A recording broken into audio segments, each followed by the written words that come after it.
Hello and welcome to another episode of Science Corner with Konstantine. I'm still Konstantine.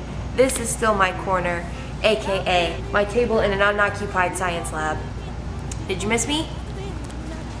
Did you miss the bottom half of my face? I'm still gonna call it the Science Corner because science table in abandoned science lab doesn't quite have the same ring, and it's too late to change my theme song. Okay, so instead of the usual chatting, instead of my general antics opening monologue, I'm going right for a story. Sit back, relax, and enjoy some Science Corner story time. The year is 1998, and NASA scientists want to build an orbiter that would go around Mars and monitor its climate. So NASA scientists spent many months and many dollars working on what would then be called the Mars Climate Orbiter. There were two teams of scientists working on this orbiter. One was with Lockheed Martin in Colorado, working to build the actual craft, and the other team was with NASA's Jet Propulsion Lab in California. The entire project cost $125 million. So they send the orbiter up into the atmosphere. It goes towards Mars for 8 months, and at the conclusion of 8 months, it got too close to Mars's atmosphere and disintegrated. Like, burst into flames, kinda. What? So what happened?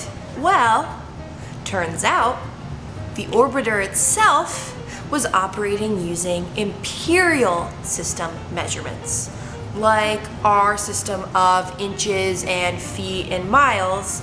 And the Jet Propulsion Lab in California was using the metric system of measurements.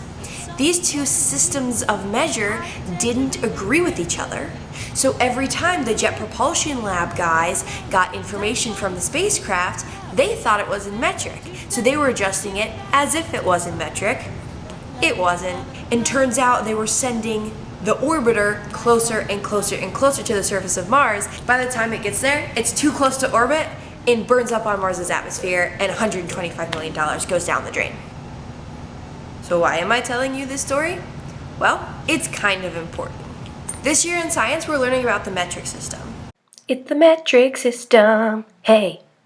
So right now, according to the CIA fact book that I looked up a moment ago, the only countries that are not using the metric system are Liberia, Myanmar, and the United States of America. When Americans measure length, they use inches, like this. 12 inches equals a foot, 3 feet equals a yard. When non-Americans measure length, they use centimeters.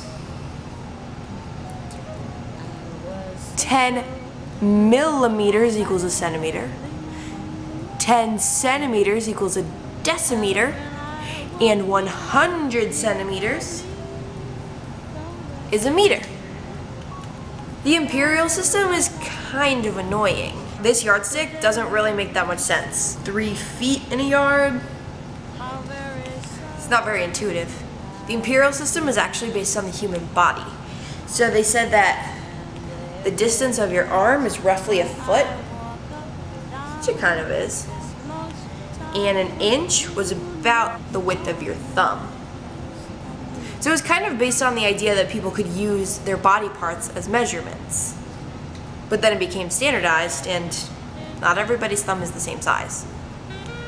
But instead of being based on body part measurements, the metric system is totally based in multiples of 10. These tiny little lines represent millimeters. 10 millimeters makes up a centimeter.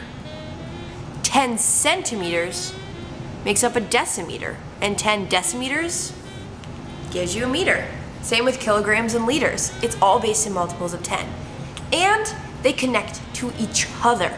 So 1 milliliter of water is equal to 1 cubic centimeter of water, which is a gram of water. Literally the most convenient system. It's the metric system, hey. So not only is it based in multiples of 10, it's based on water. Like, what could be more universal than that? America is really late to the party. because this is a genius system. Hey.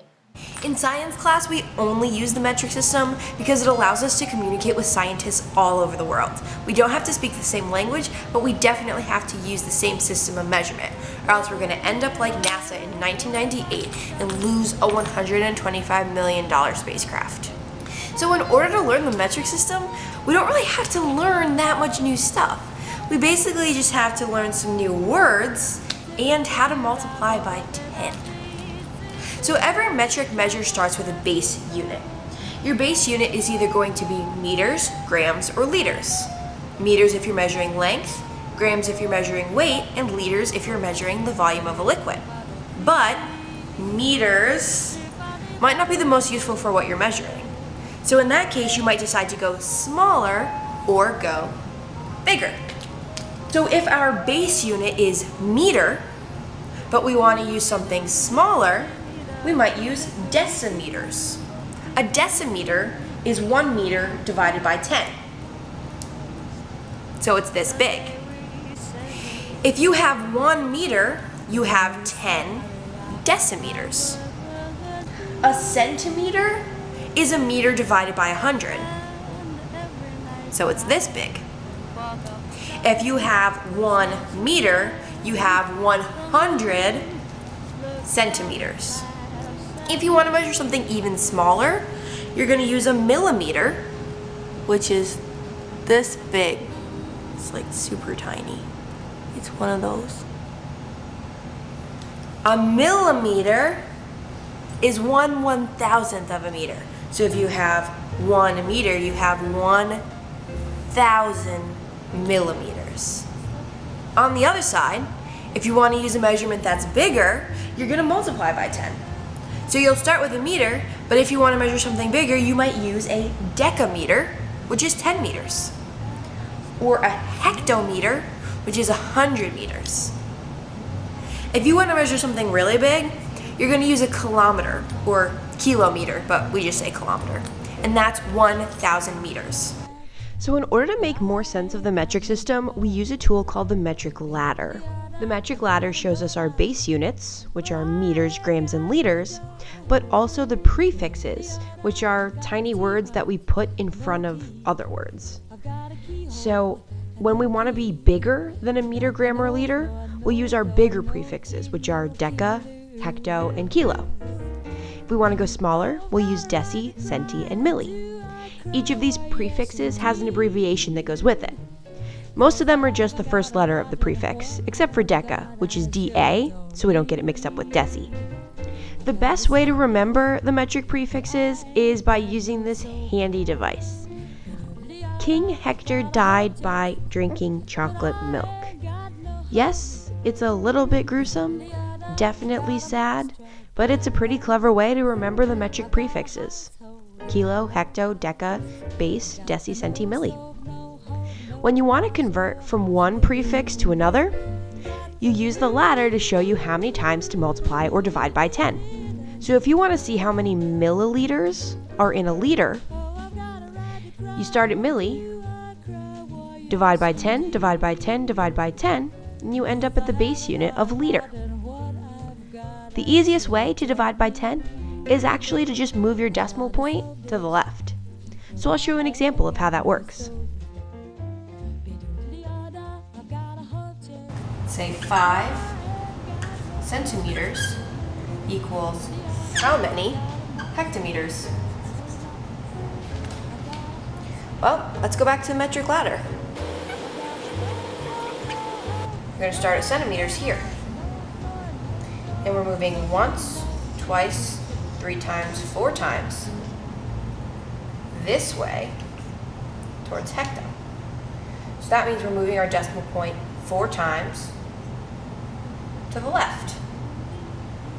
Whenever you have a whole number, remember there's an imaginary decimal point right after it. So you're going to jump 1, 2, 3, 4.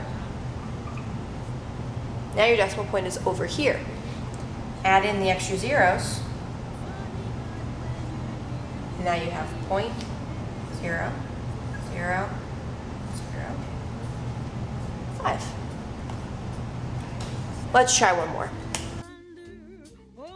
100 grams into kilograms.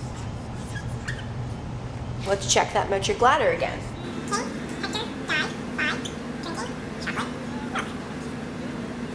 We're starting at grams.